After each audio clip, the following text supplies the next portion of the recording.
शांत रहो, भोलेनाथ का ध्यान भंग न हो। उनकी समाधि में विघ्न नहीं पड़ना चाहिए। प्रणाम माता। गणेश, तुम यहाँ सचेत खड़े रहना। ऐसा क्यों माँ? तुम यहाँ आने वाले किसी भी प्राणी को समाधि स्थल तक न पहुँचने देना। भोलेनाथ की समाधि में कोई बाधा नहीं पड़नी चाहिए। जैसी आपकी आज्ञा माँ। समाधि स्थल तक पहुँचना तो क्या है, वहाँ तक किसी की दृष्टि तक तो पहुँचने ना दूंगा। आप निश्चित रहें। जय शिव शंकर, बम बम भोले, हर हर महादेव। सावधान! एक चरण भी आगे बढ़ाया तो आप समाधि स्थल की ओर नहीं जा सकते। मुझे क्षमा कर दीजिए, किंतु मैं अभी भी आपको भीतर जाने नहीं दे सकता।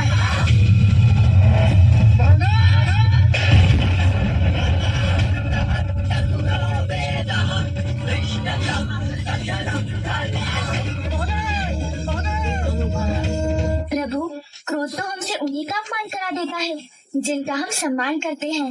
मुझे अपने प्रभु के दर्शन से वंचित कर। तुम हो मेरे क्रोध का कारण, और अब तुम ही मेरे क्रोध को दूर करने का कारण बनोगे। यदि तुमने मुझे पुनः रोका, मेरे क्रोध का बाण पूर्ण रूप से टूट जाएगा, पूर्ण रूप से। मुझे आपकी चुनौती स्वीकार है।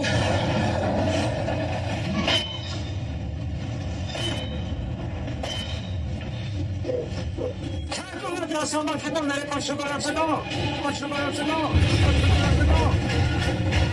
पिताश्री, आपने जो परशु अपने प्रिय भक्त परशुराम जी को प्रदान किया है, उसका सामना नहीं कर सकता मैं,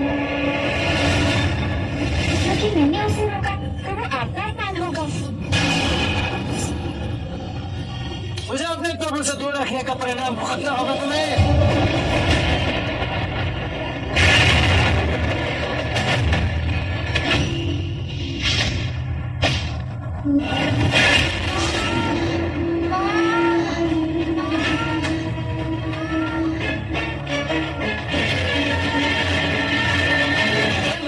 हो रहा है, जैसे मेरे पुत्र ने मुझे पुकारा है।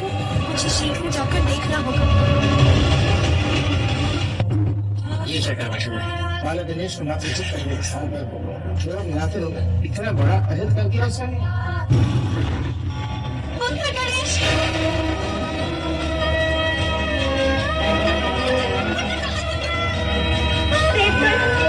मेरा पुत्र कहाँ है? प्रणाम देवी।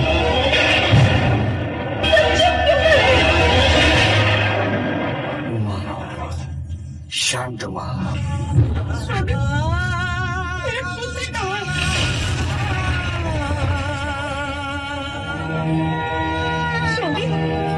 गणेश का नाम। माता, माता, आपका पुत्र यहाँ है माता। क्या हुआ है मेरे पुत्र को? अचेत क्यों है मेरा पुत्र? किसने किया यकीन का पूर्ण साहस? क्षमा कीजिए माता, माता कैसा करना है? आगे प्रदर्शन के लिए पास पहुंचना है। गणेश ने मुझे प्रवेश करने से रोका है।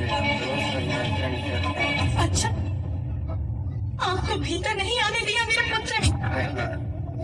कारण बताएं तो आपको रोकने का। वो कहते हैं कि महादेव ने आदेश दिया किसी को प्रवेश करने की अनुमति न दी जाए। महादेव और माता पार्वती एक विशेष पूजा में व्यस्त है। इस समय वहाँ किसी का प्रवेश उनकी आज्ञा का उल्लंघन होगा। अब तो आप प्रवेश करते हो।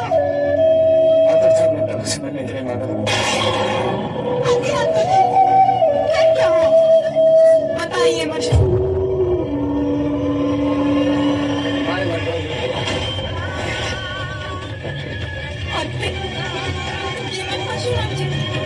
बताइए मुझे क्या हुआ?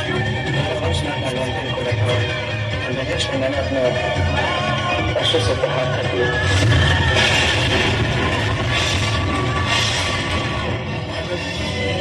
क्षमा कर दीजिए स्वामी, क्षमा करेंगे आप परशुराम जी को?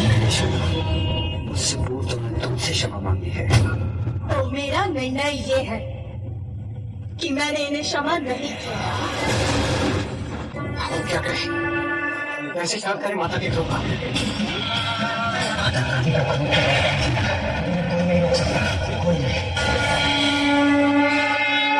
पार्वती गणेश कुशल है। तो क्या उसका कुशल होना मैं अपना सौभाग्य समझूं? अपना कर्तव्य निभाते हुए कितनी बार आहत होगा मेरा पुत्र?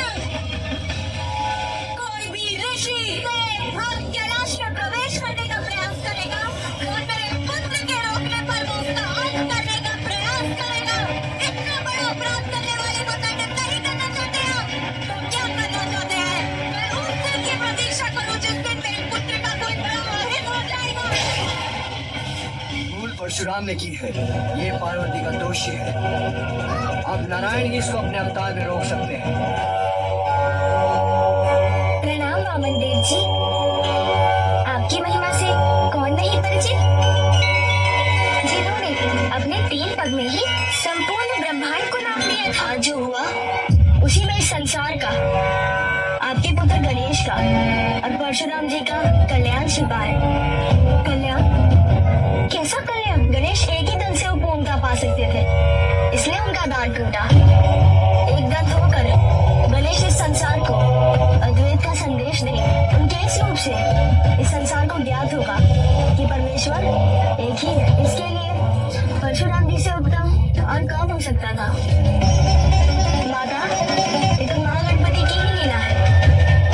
आज से गणेश को एक और नाम मिलता है, एक दंत, एक दंत, एक दंत, एक दंत। एक दंत मां श्री गणेश की, एक दंत मां श्री गणेश की।